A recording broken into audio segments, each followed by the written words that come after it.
I am Anikesh Rupchandani and I work as a data analyst at Deloitte USA Hyderabad. तो suppose हमारे पास अभी 3 महीने हैं और किसी को डाटा एनालिस्ट में जाना है, उसके लिए ये पाथ बना दो कि तो इस पे जा, सफलता है तुमको मिल। सो यू मीन टू से कि यदि वो बंदा जो देख रहा है वो यदि इस वेबसाइट से प्रैक्टिस कर लिया तो there is a big possibility कि सेम टू सेम क्वेश्चंस आएंगे कि डाटा एनालिस्ट में उतना ग्रोथ नहीं है एज कम टू एसडी। पैसे किसमें ज़्यादा है?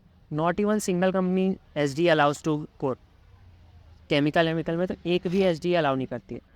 Welcome to another episode of Rohit Talks. Today we are with an alumni.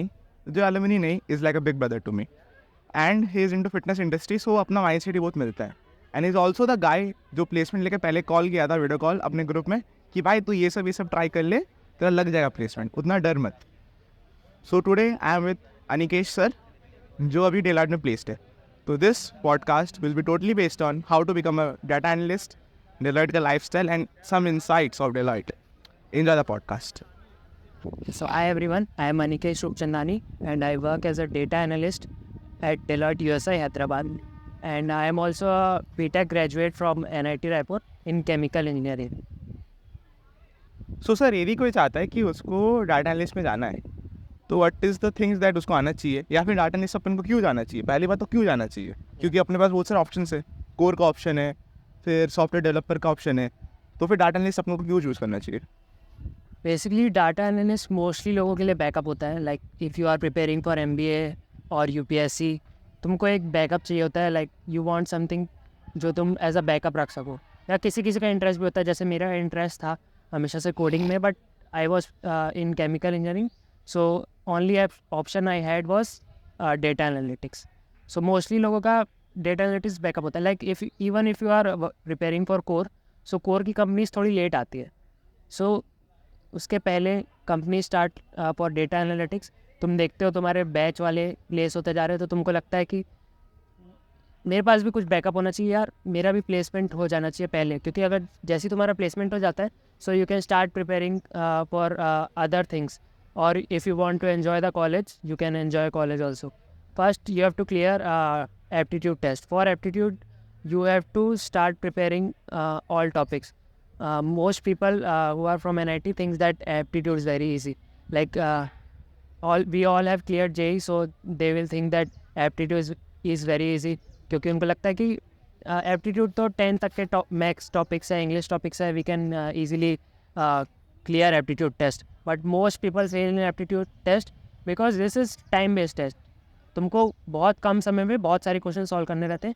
तो इसमें अगर तुम नॉर्मल जो 10th क्लास में बोर्ड एग्ज़ाम्स में जो तुम सॉल्व कर रहे थे वैसे नहीं सॉल्व करना है, तुमको ट्रिक्स यूज़ करनी है। तो वो ट्रिक्स सीखने के लिए you can watch videos in YouTube. There is a channel name career right, उस पर तुमको प्लेलिस्ट मिल जाएगा logical reasoning and quantitative aptitude का। You can watch this videos. इस वीडियोज़ में तुमको ट्रिक्स मिलेंगी और उन ट्रिक्स को तुम अप्लाई करके क्वेश्चंस बहुत जल्दी सॉल्व कर सकते हो।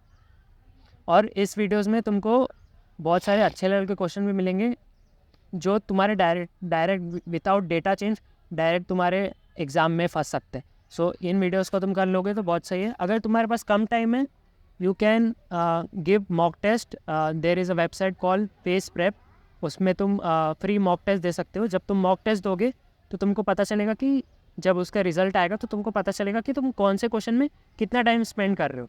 अगर तुम किसी क्वेश्चन में 1 मिनट से ज़्यादा टाइम स्पेंड कर रहे हो, फॉर एग्जांपल किसी क्वेश्चन में तुम 4 मिनट स्पेंड कर रहे हो, उन 4 मिनट में तुम 5-6 कुछ और क्वेश्चन कर सकते थे, तो तुम्हारा वेस्ट हो रहा है वो टाइम। तो तुमको पता चल जाएगा कौन से टॉपिक्स तुम्हारे वीक है। उन टॉपिक्स को तुम ट्रिक्स सीख सकते हो, उनको प्रैक्टिस कर सकते हो, तो तुम्हारा एप्टीट्यूड अच्छे से हो जाएगा।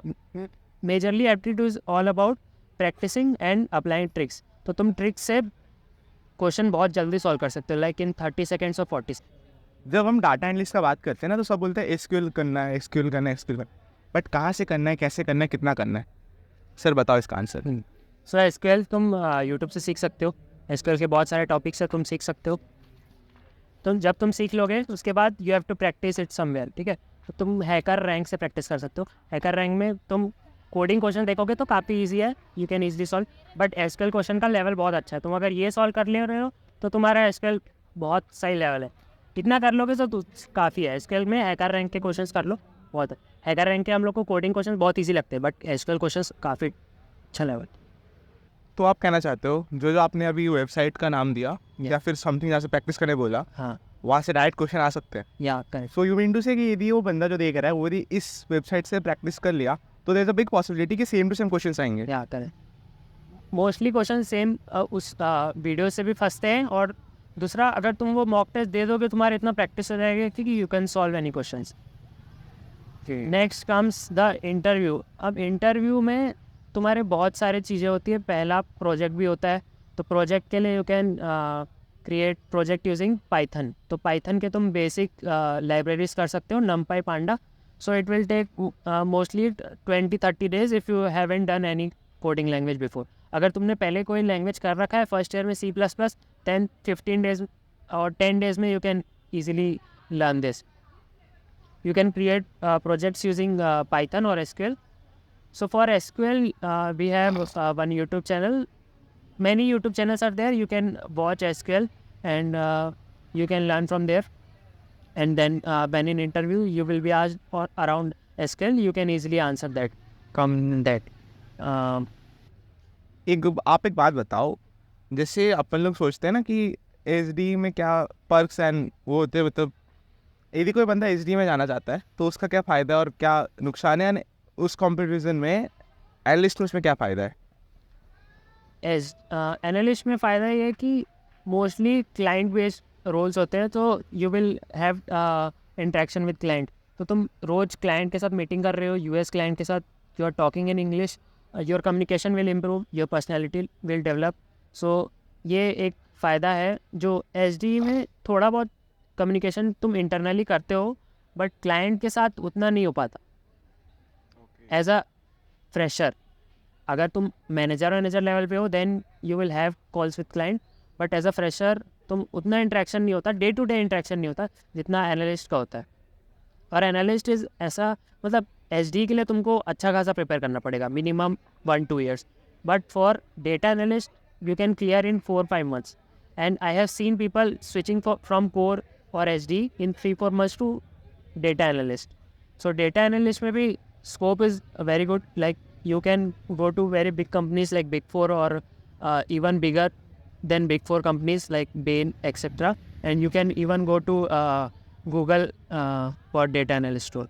जितना दूर मैंने सुना है, मेरा रिसर्च बोलता है कि डाटा एनालिस्ट में उतना ग्रोथ नहीं है as come to SD. Is it true और नॉट? नहीं, ग्रोथ डेटा एनालिस्ट में SD से ज़्यादा है। SG में you will start here and you will go here, but data analyst में you will start here and go here. Data analyst में growth काफ़ी ज़्यादा है। पैसे किसमें ज़्यादा है? पैसे एसडी में स्टार्टिंग में ज़्यादा है, बट आफ्टर 10-15 ईयर्स बोथ में सेम है। अगर तुम 10-15 ईयर्स लगातार मेहनत कर रहे हो, so you will reach both. So आप 10-15 ईयर्स तक आप खुद को एनालिस्ट के तरह देखते हो? एनालिस्ट मतलब data analyst. First you start with analyst, then in 2-3 years you become consultant, then senior consultant, then you can reach manager और senior manager. तो आप नेक्स्ट 15 साल आप खुद को उसमें उसी उम्र में देखते हो? Yeah, I'm So you have no plans of quitting job or something, pursuing anything? no, I don't have plans of quitting. I can switch the company, but Well, switching is different thing. Yeah. But yeah, but you can switch. yeah. जितना दूर मैंने आपसे बात किया था पिछले साल, तो आपने बोला था पता नहीं, आपने मेरे को बोला था कि पता नहीं रोहित तू कभी देख सकता है कि मैं भी देखना कभी जॉब वॉब छोड़ के ऐसे ये जवानी है दवाने वाला रणवीर की तरह कैमरा लेके घूम रहा इधर उधर फोटोग्राफी कर रहा होगा। सर वो अनिकेश सर किधर गए? वो अनिकेश कहीं दब गया। पैसों के नीचे? नहीं, पैसों के नीचे नहीं। देख, अगर फोटोग्राफी करूँगा तो भी पैसे तो मिलेंगे यार। पैसे ऐसा नहीं है कि मैं टैलेंट इतना है कि किसी भी फील्ड में जाए पैसे तो कमा ही सकते हैं, बट इंटरेस्ट, अब अगर मेरे को जॉब में मज़ा नहीं आता तो I will think about quitting, but अभी मुझे मज़ा आ रहा है तो I don't think I will be. In interview you will be asked about puzzles and guesstimates also. For puzzles you can solve questions in GFG. So for solving puzzles you can solve 3-4 puzzles each day. You can read the question and then think about the solution. If you are not able to solve it for 15, 20 or 30 minutes, you can switch to next question. After one day, even after one day, if you are not able to solve that question, then you can see the solution, because some questions are tough that you will not be able to solve the first time. So you can see the solution and after 1-2 day you can try it again. आपके हिसाब से लोग data analyst के role को backup में क्यों रखते हैं? क्योंकि मैंने किसी को अभी तक नहीं सुना कि थर्ड ईयर का कि भाई मैं तो डाटा एनालिस्ट बनूंगा, सब भी बोलते मैं एसटी बनूंगा, नहीं हो तो डाटा एनालिस्ट। देखो, एसडी बनना कोर ब्रांचेस से काफ़ी डिफिकल्ट है। अब तुमको कंपनीज बैठने नहीं देती। मैं भी जब फर्स्ट ईयर में आया था, फर्स्ट ईयर से थर्ड ईयर तक मेरा था कि नहीं, मेरे को एसडी में ही जाना है, एसडी में ही जाना है। बट जब रियलिटी पता चली था कि एसडी कंपनीज कोर ब्रांचेस को अलाउ ही नहीं करती है हमारे कॉलेज में, तो अलाउ ही नहीं करती है। और ऑफ कैंपस निकालने के लिए you need to be extremely good, मतलब तुम एक्स्ट्रा ऑर्डिनरी होने चाहिए। हाँ, डीएसए मुझे भी आता है, बट एक्स्ट्रा ऑर्डिनरी नहीं हूँ मैं। तो ऑफ कैंपस निकालना मेरे लिए बहुत डिफिकल्ट है, और स्पेशली इस टाइम में जब रिसेशन चल रहा है, सीएससी के बंदों को ऑफ कैंपस निकालना इतना मुश्किल है। इवन ऑन कैंपस में भी इतना मुश्किल हो रहा है सीएससी के बंदों को, तो फिर कोर ब्रांचेस वाले तो बहुत ही पीछे रह जाते हैं। इसलिए डेटा एनालिस्ट हमारे लिए इसलिए अच्छा है क्योंकि we will get something and then after 2-3 years we can switch to SD. बात आपने गलत नहीं बोली, क्योंकि क्योंकि इस बार रिसेशन के चलते जो मैं देख रहा हूँ, मेरे को बहुत ज़्यादा डिप्रेसिंग लग रहा है टू बी ऑनेस्ट। लाइक जिस तरह से मैं अपने सीनियर्स, जो अपने अच्छे अच्छे सीनियर्स हैं, उन लोगों को देख रहा हूँ ना कि नहीं हो रहा उनका, मेरे को बहुत अंदर से ख़राब लग रहा है भाई। मैं इमोशनल बंदा हूँ। और कोर में मैं पहले सोचता था कि हाँ, कंपनीज अलाउ करती होगी। एटलीस्ट देखो, अगर एक भी करेगी ना, एक अपॉर्चुनिटी भी मिलेगी ना, तो जो डिजर्विंग होगा उसको मिल जाएगा। But not even single company SD allows to core. Chemical में तो एक भी एसडी अलाउ नहीं करती है। मैंने एक चीज़ नोटिस किया है कि आपने बोला ना ऑफ कैंपस अभी निकालना बेटर है, बहुत सारे नहीं एनालिस्ट का बोल रहा हूँ मैं, डाटा एनालिस्ट का। हाँ, नहीं, ऑन कैंपस भी होता है। नहीं मैं लाइक ऑफ कैंपस बोल रहा हूँ। हाँ, मैंने एक चीज़ नोटिस किया, हमारे बहुत सारे सीनियर, मतलब आपके बैच के बहुत सारे जन ऑफ कैंपस में डाटा एनालिस्ट का निकाले। समझ रहे हो किसकी बात कर रहा हूँ? हाँ, समझ गया। तो क्या वो आसान होता है क्या ऑफ कैंपस निकालना डाटा एनालिस्ट का? हाँ, data analysis is not that difficult. तुम अगर 5-6 महीना मेहनत करते हो तो you can easily get any data. देखो ठीक है, एक क्वेश्चन है, किसी की एकेडमिक्स पूरी चुरी हुई है, एकदम खराब है, हाँ। वो तो उसके ऑन कैंपस लगने से रही हाँ, प्लेसमेंट, ठीक है।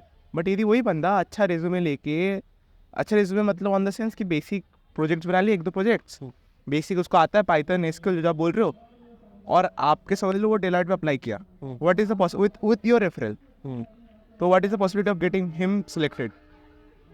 It is high chance. अगर तुम्हारा रेज्यूमे अच्छा है, तुम इंटरव्यू में बोल पा रहे हो, so you can easily get a job. Resume में, बट उसके एकेडमिक्स चुरी हुई है, पहले बोल दे रहा हूँ। एकेडमिक्स से मतलब ही नहीं है इसमें। मेरा एकेडमिक्स कहाँ अच्छा है? केमिकल में मेरे को कहाँ आता है? मैं केमिकल इंजीनियर हूँ, मेरे को केमिकल कहाँ आता है? बट डेटा एनालिटिक्स आता है तो हो जाता है प्लेसमेंट। सो मतलब ऑफ कैंपस में भी अप्लाई करोगे तो प्रॉफिट है अल्टीमेटली। समझा मैं, ठीक है सर। तो सपोज हमारे पास अभी 3 महीने हैं और किसी को डाटा एनालिस्ट में जाना है, उसके लिए ये पाथ बना दो कि तो इस पे जा, सफलता है तुमको मिलेगी। और ऑफ कैंपस में भी कैसे अप्लाई कर दो ये बता दो। First you can start with aptitude. Aptitude तुम्हारा अच्छा होना चाहिए, जिसके लिए मैंने बताया ट्रिक्स और प्रैक्टिस। ये तुम 15-20 दिन में कर सकते हो। Then you can start with Python. Python भी तुम 15-20 दिन में कर सकते हो। पाइथन की बेसिक लाइब्रेरीज नमपाई, पांडा, मैटप्लॉटलिब, ये 3 कर लिए। पाइथन का एक बेसिक प्रोजेक्ट बना लिया। Then you can start with SQL. SQL में भी 10-15 डेज और मैक्स 20-25 डेज में यू कैन कवर एसक्यूएल। ये हो गया। Then you can start Excel. Excel में भी you can watch YouTube videos और you can learn from Unacademy और Coursera. So you will learn Excel, और एक्सेल सीख लिया, ये भी 10-15 डेज में हो गया। Now what you have to do, all this topic search in Google top 100 interview question for SQL. Top 100 को रीड कर लो सारे, एक्सेल के लिए, पाइथन के लिए, एसक्यूएल के लिए। Then you are done. ये हो गया तुम्हारा। फिर उसके बाद you have to solve puzzles in GFG. GFG में पजल सॉल्व कर लो, top 100, you are done. And one thing which is very important, that is communication. Communication लोगों को लगता है कि तुमको बहुत अच्छी फ्लुएंट इंग्लिश आनी चाहिए। इतनी नहीं रिक्वायर्ड है, इतनी कि तुम सामने वाले को अपना सोल्यूशन एक्सप्लेन कर सकते हो नॉर्मल, उतना तुम बोल पा रहे हो, so you are good. Sir तो आपने कब डिसाइड किया कि मेरे को अब डाटा एनालिस्ट में जाना है? व्हाट वाज द सर्कमस्टेंसेस और क्या सिचुएशन हुई थी? सो एसडी कोर ब्रांचेस को नहीं अलाउ करती है, मोस्टली नहीं अलाउ करती है, और जो करती भी है वो मोस्टली सेलेक्ट कोर ब्रांचेस से नहीं करती है। तो only option I had was data analyst, because core में मुझे इंटरेस्ट नहीं था। Data analyst very close to SD, because उसमें भी तुम कोडिंग थोड़ा बहुत कर लेते हो। So it is easier to switch from data analyst to SD. So I thought कि I should go to data analyst. Sir आपकी कब प्लेसमेंट हुई थी? सितंबर अराउंड, 1 सितंबर अराउंड, मतलब डे जीरो? हाँ, डे जीरो? मतलब डेटा एनालिस्ट की पहली कंपनी थी जिसमें मेरा पहला ही इंटरव्यू था और उसमें पहला ही सिलेक्शन हो गया था। तो I only had one option, because तुम एक में प्लेस हो जाते हो तो college doesn't allowed to sit in other placements, it only allows for dream companies जो आती नहीं है। ये तो धोती खोल रहा है। What was your dream company as a data analyst? Dream company data analyst की, I didn't had any dream company. I was preparing for one company which didn't came that year. So I studied, what was the name? it started with A, Adobe? Accenture. Accenture? अच्छा। So I started preparing like in Accenture you have to study about operating system, networking, computer networking. हाँ। तो मैंने सारे computer के जो core subjects होते हैं ये सब मैंने पढ़ लिया, और ये सब तुमको किसी डेटा एनालिस्ट कंपनी में काम नहीं आएगा, ओनली Accenture आज। तो मैंने पढ़ लिया बट वो कंपनी आई नहीं, स्कैम हो गया। स्कैम हो गया। सो यू नेवर नो कि कौन सी कंपनी आ रही है, और जो आ रही है वो तुम्हारी ब्रांच को अलाउ कर रही है कि नहीं, क्योंकि हर साल चेंज होता है। सो पिछले साल जिस कंपनी में मैं प्लेस हुआ वो इस साल वो मेरे ब्रांच को अलाउ ही नहीं कर रही। तो जो विशेषण सुन, कभी भी कंपनी स्पेसिफिक प्रिपरेशन पहले मत करो, मतलब पहले से टारगेट मत करो कि 3rd ईयर में मेरे को यही कंपनी में जाना है, पहले ब्रॉड वे में करो। बट 4th ईयर में जब कंपनी आना चालू होती then you can start preparing कि ये कंपनी आ रही है तो मैं इसके लिए अब ये प्रिपेयर करता हूँ। सो पहले 3rd ईयर में तुमको स्पेसिफिक नहीं करना है, कंपनी वाइज नहीं करना है, तुमको जनरल करना है जो सब में काम आए। बाद में इन 4th ईयर जब कंपनी आ रही है तब तुम स्टार्ट कर सकते हो कि ये कंपनी आ रही है, 10 दिन है तो ये कंपनी ये पूछती है तो मैं ये करूँगी। सर तो आई गेस कि रेज्यूमे सबसे ज़्यादा मैटर करता है when you apply for companies. Resume का पूरा डिटेल बता दो कि ये डाल ऐसे ऐसे करो, तो ताकि आप वो हाईलाइट हो जाओगे। मतलब ओ भाई का रेज्यूमे, फक भाई तुम कंपनी में क्या सीईओ बनोगे, ऐसे बोल दे। तो देखो, तुमको पता है तुमने कितनी मेहनत की, तुम्हारे दोस्तों को पता है तुमने कितनी मेहनत की, तुम्हारे फैमिली को पता है तुमने कितनी मेहनत की, बट इंटरव्यूअर को नहीं पता है कि तुमने कितनी मेहनत की। वो सिर्फ तुम्हारे रेज्यूमे से जज करेगा। तो रेज्यूमे तुम्हारा तुमको सेल कर रहा है, तो रेज्यूमे अगर अच्छा नहीं हुआ तो तुम सेलेक्ट नहीं होगे। तुम कितनी भी मेहनत कर लो, अगर तुम किसी कैफ़े में जा रहे हो, फॉर एग्जांपल मेन्यू में 4 चीज़ लिखी है बट तुम 10 अच्छी चीज़ें बनाते हो, कोई नया आ रहा है उसको पता ही नहीं कि तुम 10 अच्छी चीज़ें बनाते हो, तो वो तो चले जाएगा उठ के। Same happens with resume. तुम्हारा रेज्यूमे अच्छा नहीं है, तुम्हारा इंटरव्यू तुम उसको अच्छा नहीं लगा तुम्हारा रेज्यूमे, तो वो पहले ही तुमको इन द माइंड रिजेक्ट कर चुका है। वो फालतू तुम्हारा फॉर फॉर्मेलिटी इंटरव्यू ले रहा है बस। तुम उसका माइंड चेंज कर सकते हो, बट अगर तुम्हारा रेज्यूमे अच्छा ही नहीं है वो पहले ही सोच लेगा नहीं यार इस पर टाइम नहीं वेस्ट करूंगा, इसको 15 मिनट में ऐसा टफ क्वेश्चन पूछो। सो बेसिकली तुमको समझ रहा, तो it is like you go on a date with someone and वो लड़की तुम्हारा शक्ल देख ले ये तो चूतिया है, फिर भी फॉर्मेलिटी के लिए तो 15 मिनट बात की, फिर तो भाई कभी तो मिलने नहीं वाली। तो obviously you dress well and you have some big muscles and like you working a lot of money, then obviously you can go on another date. So for resume, important thing is तुमको numbers include करना है। मैं तुमको एक example देता हूँ, 2 example देता हूँ। मान लो मैंने लिखा कि I have done this analysis on this data. अब मैं सेकंड लिखा I have done analysis on a data which has 1000 rows and 10 columns. तुमको कौन सा इम्पैक्टफुल लगा? सेकंड वाला, क्योंकि उसमें नंबर्स यूज़ हुए। नंबर्स हमेशा इम्पैक्ट क्रिएट करते हैं। You can use percentages, efficiency और कुछ भी, तुम इतना इंक्रीज़ हुआ, इतना परसेंट डिक्रीज़ हुआ, ये सब तुमको रेज्यूमे में लिखना है। This will create an impact. तो रेज्यूमे में तुमको हाईलाइट करना होता है, मतलब जो चीज़ तुम्हारे लिए इंपॉर्टेंट है, जो तुमको लगता है कि इंटरव्यूअर को पढ़ना चाहिए, उसको तुम बोल्ड कर दो। क्योंकि इंटरव्यूअर के पास बहुत सारे रेज्यूमे आते हैं, उसके पास इतना टाइम नहीं कि वो एक एक रेज्यूमे पूरा पढ़ेगा। वो स्कैन करते हैं ऊपर से, अच्छा ये है, ये स्किल है, तो स्किल हाईलाइट नहीं हुआ तो तुम्हारा वो रेज्यूमे ऐसे ही रिजेक्ट हो जाएगा।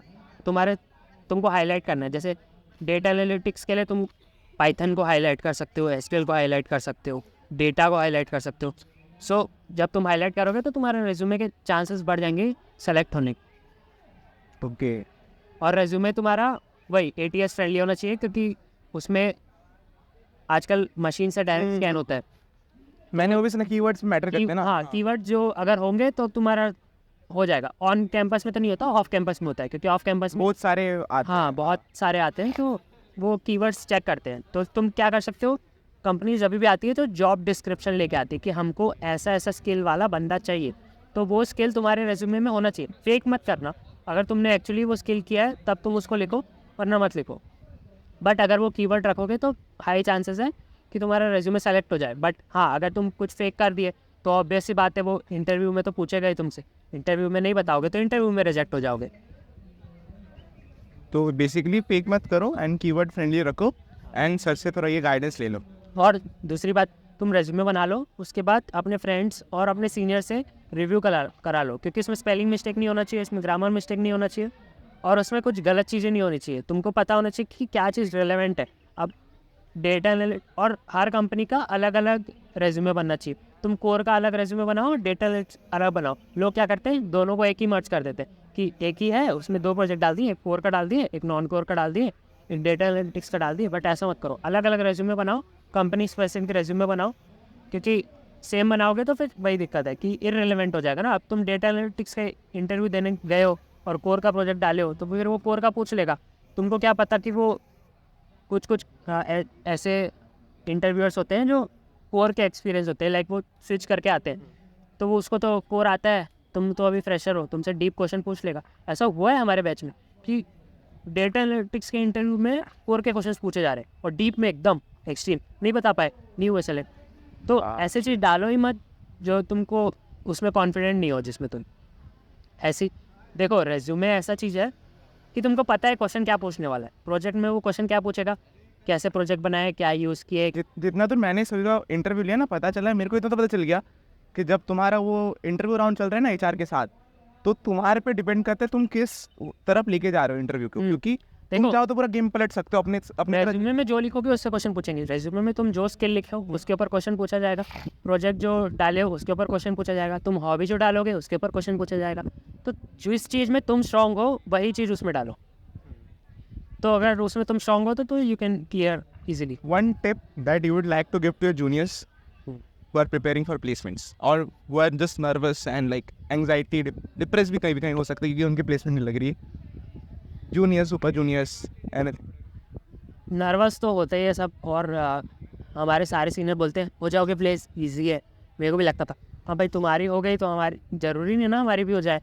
और लक इसमें बहुत रोल प्ले करता है, ये भी सबको पता ही है इसमें कि काफ़ी लक प्ले करता है। बट लक भी उसी का साथ देता है जिसने हार्डवर्क किया। ये चीज़ तुम देख लेना। The more hard working you are the more lucky you get. हाँ, ये तो होता है। देख, मेरे को भी लोग बोलते हैं तू बहुत लकी है, तेरे को जिम के लिए टाइम मिल रहा है। भाई टाइम निकालना पड़ता है। अब मैं भी चाहूँ तो मैं सोच सकता हूँ 11 बजे उठ सकता हूँ, जिम नहीं जाता। हाँ, बट वही है ना, वो हार्डवर्क के साथ ही लक आता है। ऐसा कोई नहीं है जो NIT पे बैठा है जिसको कुछ नहीं आता। अगर वो चल ठीक है उसको ये चीज़ नहीं आती तो उसको ये तो आती हो, कुछ ना कुछ तो आता ही हो। इस फील्ड में अच्छा नहीं होगा तो इस फील्ड में अच्छा होगा। यहाँ पे मेरी बात नहीं हो रही, मेरे को मत देखो ऐसे। ऐसी बात नहीं है। मेरी बात ही हो रही है, मुझे पता है। हाँ मैं बहुत सारे फील्ड में अच्छा नहीं हूँ, अच्छा हूँ पर एक फील्ड में बस खराब हूँ, पढ़ाई में मैं भी अच्छा नहीं हूँ। Rapid fire. So this is the new segment that I'm introducing, rapid fire. Where you see yourself in 5 years? Somewhere good in corporate. Same company? Maybe not. Where you see yourself in 10 years? Same. Like at a good position in corporate. Married or like Married. married? Okay, and like कहाँ पे settle हो? Maybe Pune or Raipur. No gym crush और corporate crush? No. Gym में ऐसे time पे जाता हूँ जिस टाइम कोई नहीं हो, क्योंकि मेरे को एकदम पीस पे ट्रेन करना पसंद है। तो मैं आफ्टरनून टाइम पे जाता हूँ जब कोई ना हो, तो I can train only with my self. One regret of your life? Not understanding my potential. Like हमेशा अपने पोटेंशियल को लगता है कि नहीं मैं इतना ही डिज़र्व करता हूँ। बट जब तुम ऊपर का सोचोगे नहीं तो तुम ऊपर पहुँचोगे नहीं। मैंने जो सोचा है वो हुआ है। तो दिक्कत यह है कि मैंने ज़्यादा ऊपर सोचा नहीं है। Okay, so उसके हिसाब से, so how big will you dream if you know that you will not fail? Very book. Like maybe in Google or Microsoft. nice, that's nice. Are you happy with your current situations? Yeah, I'm happy with current lifestyle. Are you happy with the current salary? There's always room for improvement. If I can recall, आपने आपका जब placement लगा था, फिर आपने हमारे editing वाले group में नितिन के आपने कॉल किया था सभी को, वीडियो कॉल, और फिर आपने बताया ये ट्राई करना, ये करना, तुमको प्लेसमेंट लग जाएगी। याद है आपको? हाँ वाई बिंग सो हम्बल? हाँ, give it back to the college. College ने हमको बहुत कुछ दिया है, तो हम भी कॉलेज को वापस देना चाहते हैं। Your favourite junior?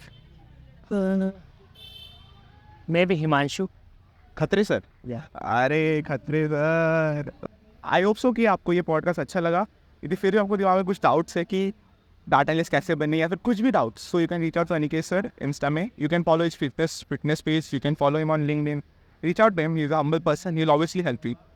और else if he not reply, please मेरे को बोल दो, मैं रिक्वेस्ट कर दूंगा आपको रिप्लाई कर दे। नहीं, आई विल रिप्लाई एवरीवन। ठीक है, तो चलो मिलते हैं नेक्स्ट एपिसोड में।